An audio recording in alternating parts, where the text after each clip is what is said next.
안녕하세요. 인턴 구윤혜입니다. 오늘 발표할 내용은 2021 ICLR에 발표된 On Images Words 16 by 16 Words Transformers for Image Recognition at Scale이라는 논문입니다.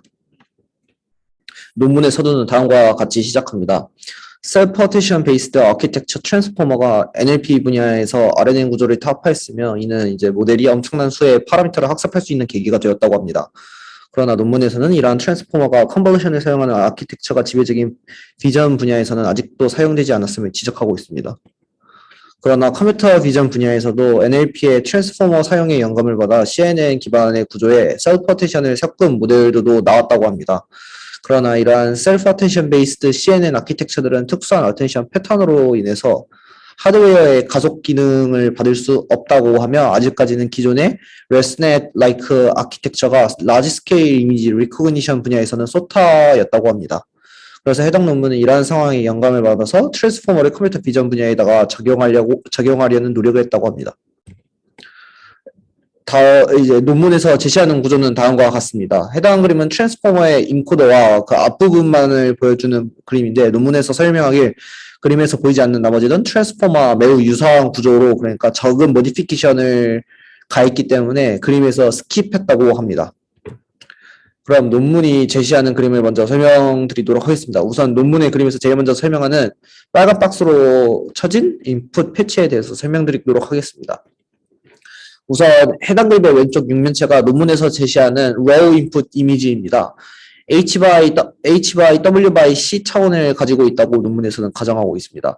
이 raw input 이미지를 논문에서는 작은 사이즈의 패치로 분리하는 것으로부터 이제 논문의 내용이 시작됩니다. 그 이유는 이제 해당 논문이 패치를 인풋으로 받는 원래 트랜스포머 아키텍처에서 최소한의 모디피케이션을 적용해서 만들어졌기 때문이라고 이제 논문에서는 설명하고 있습니다. 이때 이제 패치의 사이즈는 가로 세로 모두 P의 크기를 가지고 있는 패치가 됩니다. 이러한 사이즈의 패치를 HW 크기의 이미지에서 뽑아오기 때문에 이제 오른쪽 박스에 보이시는 이제 N개만큼의 패치가 W 곱하기 H 사이즈의 이미지에서 나올 수가 있습니다. 이제 오른쪽에 그리면 이러한 패치를 이제 이러한 N개의 패치를 이렇게 이제 연결한 다음에 그거를 그 N개의 그 P 제곱 P by P 크기를 가지고 있는 패치를 플래튼 시켜가지고 얻은 N by P 스퀘어 이제 타임스 C 크기의 이제 2D 매트릭스임을 확인할 수 있습니다. 이제 앞선 단계에서 raw 인풋을 패치로 바꿔서 트랜스포머에 적용할 수 있게 했다면 이번 단계에서는 해당 인풋에 애디셔널한 정보를 이제 추가하는 단계라고 볼 수 있습니다. 우선 이제 앞선 단계 아웃풋인 이제 n by p 스퀘어 타임즈 c 매트릭스에다가 1 by p 스퀘어 타임즈 c 벡터를 이제 추가합니다. 이때 이제 해당 벡터를 이제 learn of class 토큰이라고 논문에서는 이야기하고 있으며 트랜스포머 NLP 분야에서 유명한 BERT 논문에서 이제 사용한 부분을 가져왔다고 설명하고 있습니다. 해당 토큰은 이제 트랜스포머의 최종 단계에서 해당 토큰의 값을 보고 모델이 클래시피케이션을 할 수 있게 한다고 합니다. 이번 단계의 아웃풋은 결과적으로 n 플러스 1 by p 스퀘어 타임스 c 크기의 매트릭스가 됩니다. 이제 다음 단계에서는 이제 포지셔널 인코딩이라는 이제 처리를 이제 프로세스를 거치게 됩니다. 이제 포지셔널 인코딩은 트랜스포머의 패치에 로케이션 정보를 주입하는 프로세스를 의미합니다. CNN 기반의 아키텍처들은 스파셜한 정보를 이용하는 연산인 컨볼루션을 적용해가지고 이미지의 피처를 뽑아내는 작업을 거칩니다. 그러나 이제 2D 이미지를 사용하지만 이미지를 패치로 분리하고 그걸 이제 다시 플래튼으로 거치는 이제 해당 논문 같은 경우 이제 해당 논문의 모델 같은 경우에는 각 이미지 간의 스파셜한 정보가 이제 스파셜한 릴레이션십이나 정보가 유지되지 않게 됩니다. 이러한 문제를 이제 원디 벡터인 언어를 처리하는 NLP 같은 경우는 로케이션 정보를 추가해가지고 이제 원래 트랜스포머 논문에서는 이제 로케이션 정보를 추가하는 이제 포지셔널 인코딩이라는 이제 프로세스를 거쳤었는데 해당 논문도 이제 동일한 이제 포지셔널 인코딩을 이제 포지셔널 인코딩 프로세스를 거쳐가지고 포지셔널한 인포메이션을 담고 있는 이 포즈라는 매트릭스를 더해서 이제 포지셔널 인포메이션을 더했다고 합니다. 이렇게 구한 결과물을 이제 논문에서는 인베딩 패치스라고 명명하면서 이제 앞전단과 똑같이 n 플러스 1 바이 p 스퀘어 타임즈 c 크기를 갖게 되는 매트릭스가 이제 인베딩 패치스가 됩니다. 이제 방금까지 말했던 내용들을 논문에서 간단한 식으로 표현한 페이지, 이제 논문에서는 이제 이렇게 간단하게 식으로 표현했습니다. 앞선 단계에서 이제 설명드리지는 않았지만 해당 식에서는 패치를 2라는 차원에다가 프로젝션하는 결과를 이제 포지셔널 인코딩과 합해가지고 첫 인코딩 레이어의 결과물을 만들어냅니다. 이후의 단계는 약간 다르지만 이제 일반적인 트랜스포머처럼 해당 결과물을 또 다른 이제 인코더의 인풋으로 피드백 시키는 그러한 반복적인 과정을 거치게 됩니다. 그 다음으로는 이제 해당 그림에서 빨간 박스로 강조시킨 부분이 이제 방금 전에 말씀드렸던 한 인코더의 아웃풋을 다른 인코더의 인풋으로 피드백시키는 구조를 도식화한 그림인데요. 이제 해당 그림에 대해서 좀 더 자세히 설명드리도록 하겠습니다. 이제 원래 트랜스포머의 이제 모디피케이션을 거의 가하지 않기 때문에 원래 트랜스포머와 내용이 매우 유사한 부분이 많습니다. 해당 그림은 일반적인 트랜스포머의 내부에서 일어나는 셀프 어텐션을 설명드리기 위한 이제 그림입니다. 논문에서도 일반 트랜스포머가 작동하는 것처럼 이제 쿼리 키 밸류를 얻어내는 작업을 진행합니다. 우선 n by d 크기를 가지고 있는 이제 이 인풋에다가 UQKV라는 d by 이제 3DH의 크기의 이제 매트릭스를 곱해가지고 n by 3DH 그리고 n by dh 각각이 n by dh의 크기를 갖고 있는 q, k, v 벡터를 얻게 됩니다. 이제 이때 dh 같은 경우에는 d over 이제 k라고 해가지고 k는 이제 지금 제가 설명드리고 있는 건 셀프 어텐션이긴 하지만 이제 뒤에 멀티헤드 셀프 어텐션이 나오는데 그 멀티헤드 셀프 어텐션의 헤드의 개수를 이제 k라고 합니다.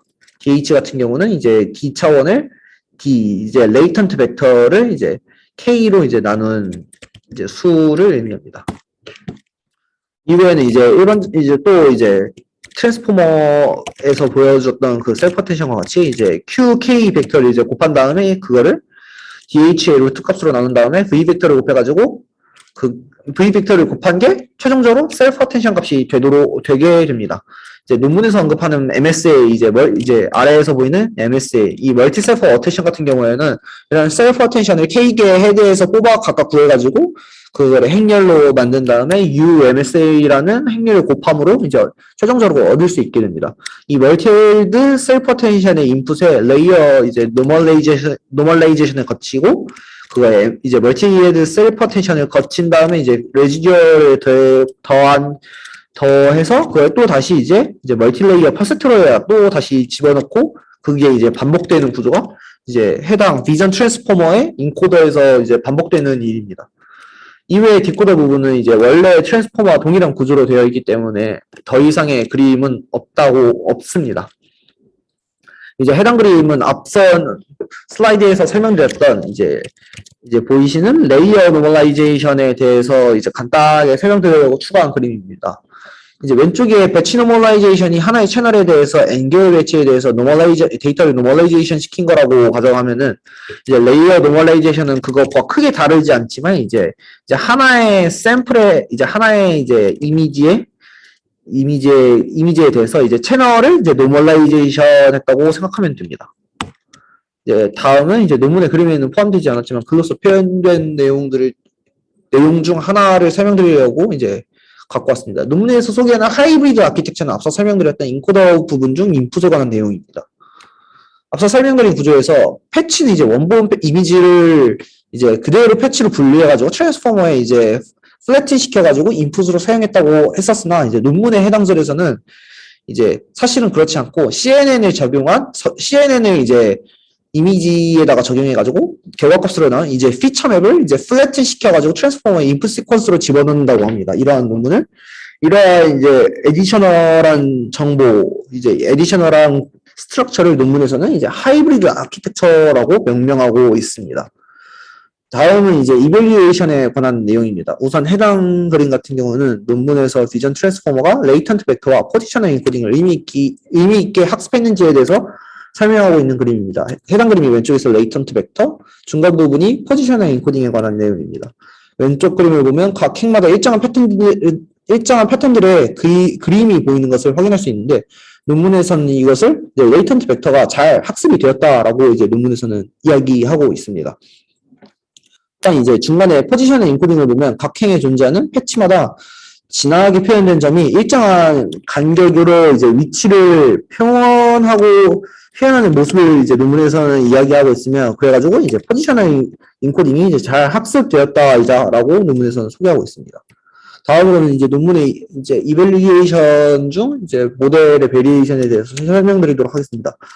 논문에서는 파라미터가 서로 다른 모델들을 이용해서 실험을 진행했다고 합니다. 같은 비전 트랜스포머지만 이제 각각이 이제 다른 이제 파라미터를 사용하는 이제 세 개의 모델이 이제 써져 있는데요. 비전 트랜스포머, 휴지, 베이스, 라지, 휴지 총 세 개의 이제 모델의 베리에이션이 있다고 합니다. 이제 단순히 그냥 파라미터, 그러니까 층을 더 쌓았거나 그래가지고 이제 파라미터가 달라진 차이고, 이외에서 이제 뭐 이거 말고도 이제 모델의 베리에이션만 준 게 아니라 이제 패치에도 베리에이션을 주기에 이제 비전 이제 저렇게 모델명 뒤에다가 슬래시를 붙이고 패치 사이즈를 적는 그런 간단한 표기를 거쳤다고 합니다.